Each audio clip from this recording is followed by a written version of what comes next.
Sir Juan, may tiwala ka pa ba sa sistema? Sa sabong nga may daya, sa sistema pa kaya. Sir, ano po ang ibig sabihin ng accountability? Yung kakalimutan ka ng politiko pagtapos ka ng gamitin. Sir, anong masasabi mo sa mga politiko na biglang relihiyoso tuwing eleksyon? Pagkatapos ng botohan, nawawala pati Diyos sa buhay nila. Sir, anong masasabi mo sa transparency ng politiko?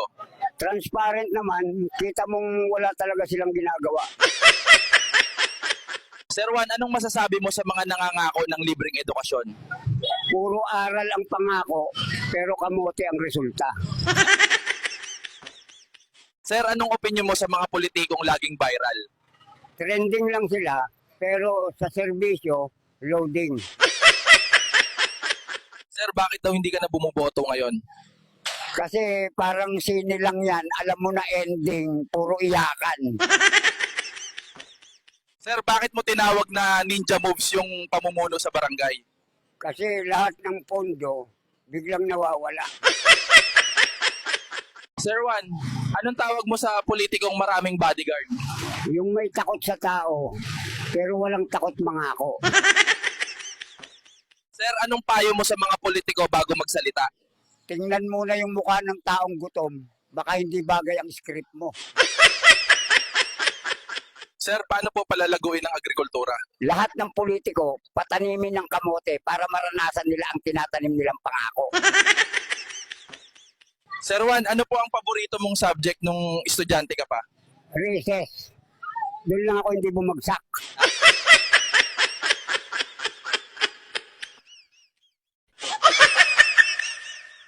Sir Juan, bakit maraming politiko ang nakakalimot?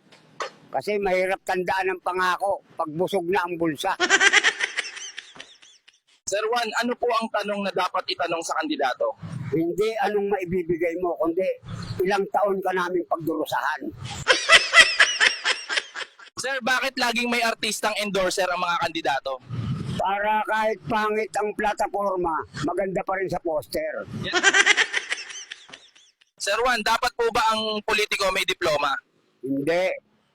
Mas okay kung may konsensya kahit walang papel. Sir, naniniwala po ba kayo sa unity? Oo, pag may ayuda. Yeah. Pero sa politiko, kahit hindi eleksyon, kanya-kanyang siraan ulit. Sir Juan, kung ikaw ang Pangulo, anong una mong gagawin?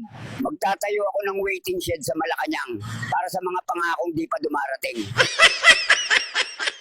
Sir Juan, anong reaksyon nyo sa mga project na di natatapos?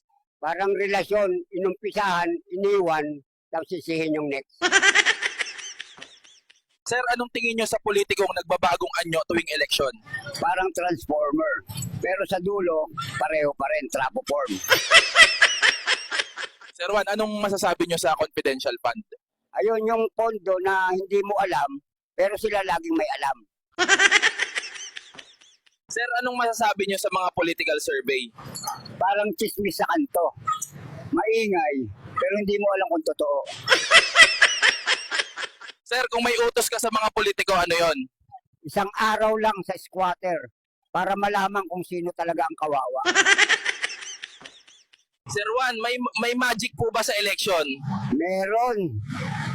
Yung talunan ang laging nananalo. Sir Juan, ano po masasabi nyo sa mga botong nababayaran?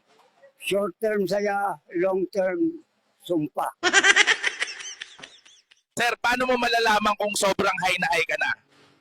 Kapag kinakausap ko na yung kawayan sa bakod.